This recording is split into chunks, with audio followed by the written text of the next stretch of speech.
What is up guys, it's your boy Swell. I'm here back with another Dragonflight preparation video.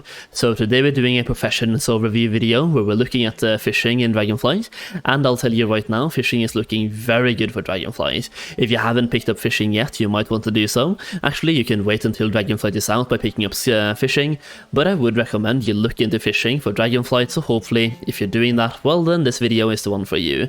So here I'm sitting at the actual fishing trainer, and that is the first thing you might want to know about for Dragonflight, or you might want to know about where you actually train fishing. So as you enter the Dragon Isles, you will enter right here, and yeah, you have this guy right here that will teach you fishing. If you click on this guy, Mora Cloudwalker, she will train you in Dragonflight fishing or Dragon Isles fishing, located right next to where you enter the Dragon Isles. So yeah, you can learn this at the first zone. All the other professions are in right here at the Wingrest Embassy, but for fishing you can learn this one right here, which is super simple. So I would recommend the second you enter Dragon Isles, go and learn fishing as soon as possible. Alternatively, just pick it up later as well. But fishing is super good, so for fishing, right here, the first thing you will notice is that when I click on the fishing journal, it does not look like, for example, the skinning journal where you have a specialization. For fishing, you don't have any specializations, which might make you think, well, fishing is super simple, all you do is fish. Yes, but no. It's actually more complicated than that, but we're going to talk about that in just a second. But let's look at the different types of fish that you can fish up. So you have general fishing, freshwater fishing, saltwater fishing, and specialty fishing. So for general fishing, you have the Isle-fin Dorado pools, or Isle-fin Dorado. They are an elusive fish whose fin is said to resemble the Dragon Isles, and they are found in all bodies of water around the isles. Scale-belly mackerels, on the other hand, tossing unused scale-belly mackerel back into the water is a routine exercise done by even the most experienced anglers. So you can see right here, you can toss them back into the water apparently to get some extra stuff. And you have shimmering treasure pool. So you have treasure pools around the place that will significantly increase your chance for finding rare treasures while fishing in them. Shimmering treasures can appear in all bodies of water, so they can basically be found all throughout the place, around the Dragon Isles, and you can fish in them to find treasures. Temporal dragonhead school, they are a regular or a peculiar type of fish whose scale seems to displace forwards and backwards every few seconds. Keep your fingers away from their sharp snout. These freshwater schools can be found primarily in the vast lakes and sprawling river systems around the Dragon Isles. They are especially active in areas such as the Uktulut backwater in the waking shores.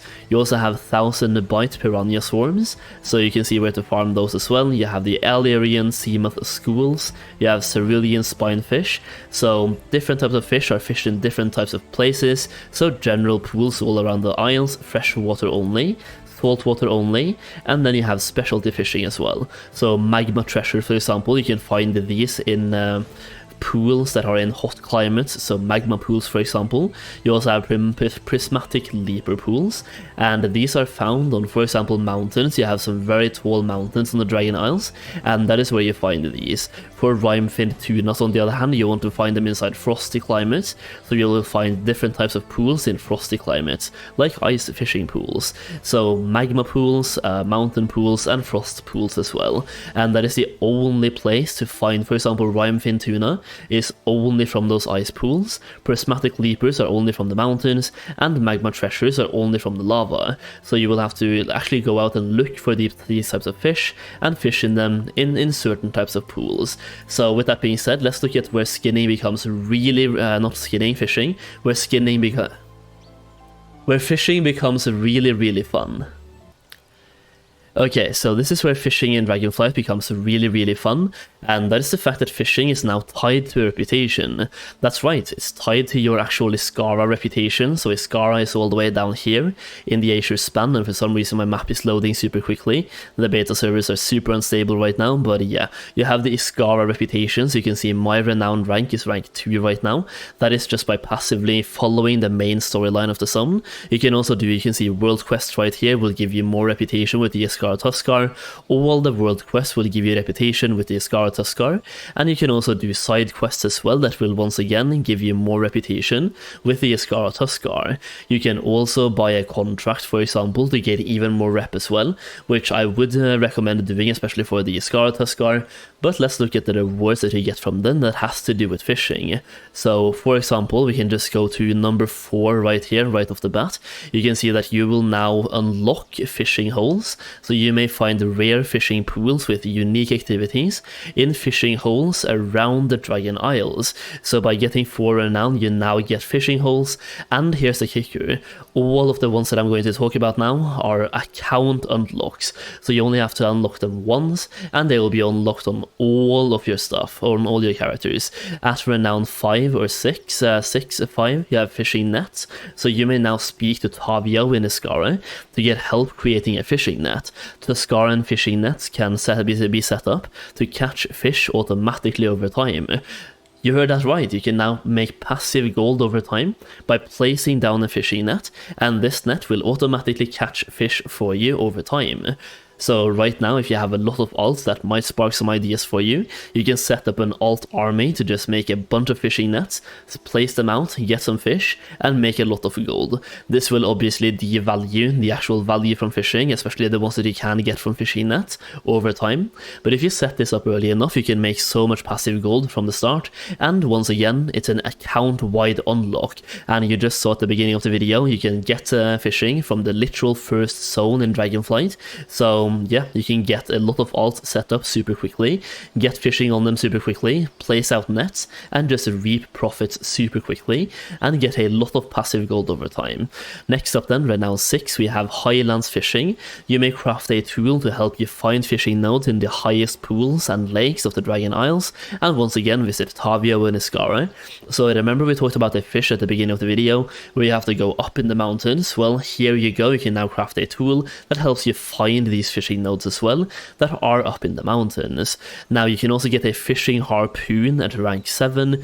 This one you may craft an Iskaran harpoon to fish up large sea creatures of the Dragon Isles, which I would assume gives you better rewards as well, so you may maybe carve them into different types of meat or gain more and better fish from those sea creatures. So now we have rewards that will help you track down pools. You can get access to a new type of fishing activity with the fishing holes.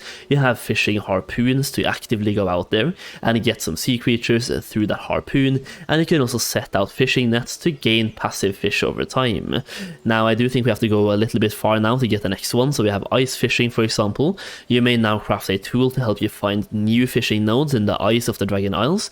Remember once again, one of the types of fish we talked about, a specialty types of fish, can only be found in the frost lakes. This is the one you want to have, so getting to 10 renown will be somewhat important here, and it just gives you a barrier to entry, which also means that getting here quickly, getting access to these fish, can make you so much gold. Now if we go a little bit further, so for example right here we now have fishing net rank 2, so getting to 13 renown as soon as possible, you can now upgrade your fishing nets to catch more fish and or catch them faster. So now you can get more value from your fishing nets, and once again, this is an account unlock. Going over to number 15, we now have lava fishing. So now we have unlocked all the different types of specialty fishing by having 15 renown. So if you want to make as much gold as possible, then you want to set up fishing to make a bunch of gold with fishing. Try to get at least 15 renown with the Iskara Tuskar as soon as possible. Do all the quests you can, do daily quests, do the world quests, do everything, get here as fast as possible. Getting to at least 15 can be massive. Going over to, for example, here as well, not that one, right here, Fisherman's Fancy. You may now acquire 2 fish-themed toys from Ninvuk, so not really gold-making stuff, but I love those fish toys, they're just super cool. And getting to 18, you can now build upgrades for your Iskaran fishing harpoon. We don't know exactly what those upgrades didn't give just yet, but I would assume you can either use the harpoon more frequently, or you can catch bigger sea creatures, giving you better rewards, or higher quantities of rewards. So either you fish or you use the harpoon more frequently, or you get better stuff, pretty much. So you can see fishing is tied to your reputation here for quite a while, and you can upgrade as you go through. So for example, you can just keep upgrading all the time. I don't think we have any more upgrades just yet. I think that was the last one that has to do with fishing. All the other ones are just cosmetic upgrades, so yeah, if you get to 18, you've pretty much maxed out fishing with Iskar and Tuskar. So fishing is actually tied to a reputation, which I personally think is super cool. So yeah, it makes sense as well. Tuskar, fishing, it makes a lot of sense. It gives fishing some extra flavor and makes it somewhat extra lucrative. By actually locking stuff behind a barrier to entry, it gives those things more value as well. So especially for specialty fishing, which hopefully is used in as many lucrative crafts as possible, you have to get the Iskar and reputation to unlock these, and that will also make them more valuable and make you more gold. So if you're planning to make gold with fishing, well, here you go, get your Iskar and reputation up there, and also get your alt army ready to make a lot of gold through that passive fishing with those fishing nets. Also, if you want to make a lot more gold in Dragonflight, I do recommend checking out my Dragonflight Gold Guide. I've actually found over 40 different gold farms so far on the Dragonflight Beta. Some of them are actually crucial to know about for day 1, because if I'm going to give an estimated gold per hour, some of these could give you 200k gold per hour on day 1 of Dragonflight. So yeah, check that one out if you haven't already. It contains the best gold farms in Dragonflight, and it will keep getting updated too. So once you purchase the guide, you will get those updates for free, always giving you the best gold making information out there. And we also have a exclusive Discord server for the gold guide, so once again, feel free to check it out through the link down below. Either way, I hope you enjoyed this video. I hope it clarified something with fishing for you, and yeah, that's basically it. A fishing overview for Dragonflight. Hopefully you enjoyed. If you did, leave a like down below, leave a comment as well, and subscribe for more Dragonflight content. Thank you so much for watching, and I'll see you again very soon.